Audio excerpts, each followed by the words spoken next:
All right, Fresh, let's go to our fourth game. And this was our fan game of the week here. Folks, if you're not following us on social media over there on the Twitter or the X, whatever it's called these days, make sure you go over there and follow us. Every single week, we put out a new fan vote. This was the closest fan vote we've had in a while. A bunch of people split on the vote there.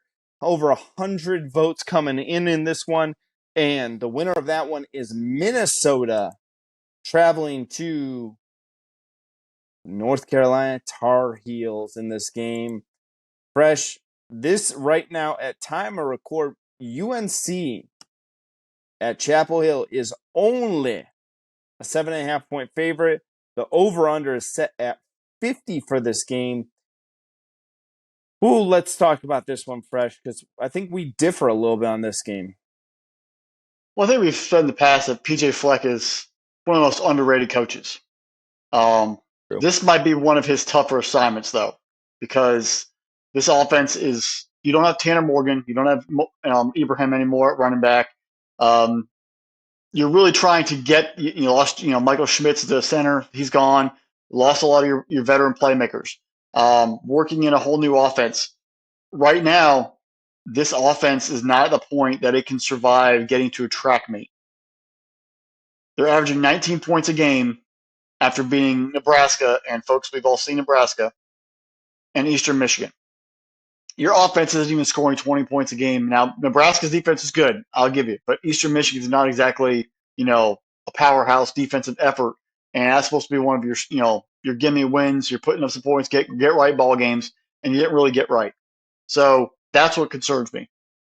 Ethan, I'm not going to call him Maliki Kikamaka. I'm just going to say we're going to call AK, so don't call him because I don't want to butcher the poor kid's last name even though I already did. 4 career touchdown passes, 6 career interceptions, and he's only averaging 7.4 yards completion. Where does the offense come from? If you can't throw the football, they're going to be putting 9 guys in the box, 10 guys in the box. This is an improved North Carolina defense. How do you generate offense? This is what really worries me. The Gophers must run the football, and that offensive line must be able to dictate the line of scrimmage. Maybe even take the air out of the ball, if you will. Keep Drake May in that North Carolina offense on the sideline. Slow it down, 3.5 yards, 4 yards of cloud of dust. But you're going to have to do it, and it's going to have to be the offensive line, and then it's going to have to also be freshman running back Darius Taylor. He's already run for 196 so far. He's going to need at least 130 in this football game by himself to keep this thing close and be in contention. They've got to be committed to the run, but AK's got to make those big-time third down throws and keep mixing it up to keep them off the defense on their heels to give them any kind of room to run because they have to take the out of the football game. They've got to dominate line of scrimmage. And if they get behind, the running game is taken out. I don't see them passing to stay in this football game. They've got to be able to play a solid football game.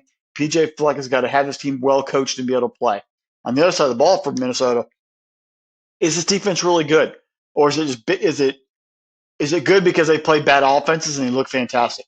That's what we're going to see here because they're going against one of the best quarterbacks, Heisman Trophy candidate, a very electric offense. How do they show up against North Carolina in Chapel Hill? Do they actually shut them down? Because if they do, then they're a legit defense. If not, then it's just because they played 2 teams that have no offense and they benefited because of stats. So we're going to find out on Saturday afternoon if those things are true. On the other side, North Carolina. They're playing very spirited right now for Tez Walker. You've seen all through social media, the kid should be playing, should be approved to play by the NCAA, but he's not. They have a rallying cry. This gives them extra juice if they're flat. It probably gave them extra juice when they were going back to overtime versus App State again. That motivation to keep playing and keep winning. I don't want to get into the whole App State thing back-to-back years. You go to overtime, it blows my mind. It's kind of eerie, but the defense has been improved. They've shown some better, play. Can they come in here? Can they shut down Minnesota? And they play for Tez at a high level and score. This is a chance to really showcase. You get a chance to beat a Big Ten team. It's a big branding thing, big recruiting element, but you've got to take care of business and stay focused. Don't get caught up in a slow football game where Minnesota brings you to their level. You've got to dictate the pace. You're the team at home. Make it a hostile environment. Put the pressure on the Golden Gophers. If you let them in the football game and you let them hang around, it's a 13-10. It's a 16-13 football game. That's bigger issues for you because you got bigger games coming down the road against the ACC. And if you can't handle Minnesota thoroughly, maybe you guys are paper champions. Maybe you guys are a little overhyped. You haven't got it down. This is a prove-it game for, especially after the way you took care of South Carolina. This is a prove-it game for North Carolina. That wasn't a fluke. You come in here and you dictate. So I want to see from North Carolina. I want to see from the offense. I want to see from the defense to shut it down and dominate a football game. And PJ Fleck, how good is your coaching? How good is the depth of your football team? You mentioned 7.5. I think North Carolina covers that going away. I think they win by double digits. Um, the over under at 50. That I'm going to take the under because Minnesota's got the score, and I don't think they're going to have the offensive firepower to score. And I think the defense is good enough, just enough to keep North Carolina lower that number. So I'm taking the under on the 50, but I think North Carolina covers the 7.5. Yeah, here, Fresh, I'm going to go Kalekamanis, hopefully is how you pronounce his last name. I'll give it a shot.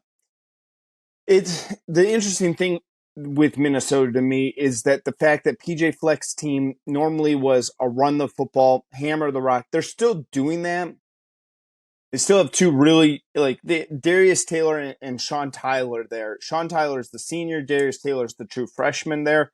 Both of them have had fairly decent. They've had over 300 yards on the ground in 2 football games here so far. If they can continue to do that, put that pressure on North Carolina, I'll be impressed with them. They've done a balanced attack, but Minnesota is really winning their games with their defense. And again, you said it. They haven't played the best competition here with everything going on there. Yeah, Nebraska. We saw Nebraska what they were doing in that game. We saw them how they went up against Colorado. Um, you take a look. It's hard for me because Minnesota's averaging under 100 yards passing. Like they're giving up less than 100 yards passing. And North Carolina is averaging 238, and Drake May is still one of the best Heisman candidates in the country. I don't care what people are going to say about that. Still, he's still a candidate right now. Game or two later, we could be taking him off the candidate list and saying just play for the NFL, kiddo. I'm intrigued because if Minnesota, it's the what if factor. Like Minnesota has a pretty tough schedule once they get into conference play. But what if they win this football game? What if they can sit there and say that they've knocked off North Carolina? Then they become a nice little talk of the question. It shows how good PJ Fleck is of a coach. And like you said, he's underrated head coach there. North Carolina, I've been impressed with them. Week 1, absolutely blitzed the living bejesus out of South Carolina. Had Spencer Rattler running for his life all day long. And then App State, was it a letdown game? Did you shoot all the bullets in your gun in week 1? I need to see a lot out of North Carolina. I think this week is going to tell us a lot about both of these teams. I think there's going to give us a lot to talk about. I like this Kobe Pace sour that's come and kind of picked up. We were asking who's going to replace Josh Downs. I think we have our answers. Kid's got 15 catches on the year already, 139 yards, a touchdown. It looks like he's becoming Drake May's favorite target. But one thing I'm really going to ask here, Fresh, is can Minnesota stop Omari Hampton? Omari Hampton, 42 carries. We told at the beginning of the year when we did our preview, North Carolina, Drake May had to stop running the football. Or he could still run the football, be a threat in the zone read, but is there a running back that could be the bell cow? Hampton stepped up. Looks like he's going to be the bell cow. Can Minnesota hold him under 100 yards on his home field? I think that's the hardest part there. I'm going to say this, Fresh. I think this Minnesota defense is legit. I think that they're going to create some problems. North Carolina, I'm very nervous about last week with App State. So I'm actually going to take Minnesota and the points at 7.5. If it goes down to 6, because I think this is I think North Carolina by a touchdown exactly. So if this drops under the 7 number, That half point has you a little it's worried. the half point. It's the half point. I'm also going to say I'm taking the under in the points here with as well. I don't think they're going to hit the 50. I see this as a low-scoring ball game. A lot of running the football because I think that's what both of these teams are going to really try to control the line of scrimmage. I think this is going to be a fast game because the clock's going to be moving. It's going to be really who can play mistake-free football here. But I'm going to say outright, I'll take the Tar Heels. I think they're going to be just a touch better, but it would not shock me if Minnesota pulls off this upset. If Minnesota pulls off that upset, then are they in the driver's seat, favorites for the Big Ten West? Yeah, they are. They do. I mean, their schedule's tough. It's going to come down to the matchup versus Iowa. I mean, that would be a heck of a statement for the Big Ten to get that. That's a ranked win on the road. That's big time. Yeah.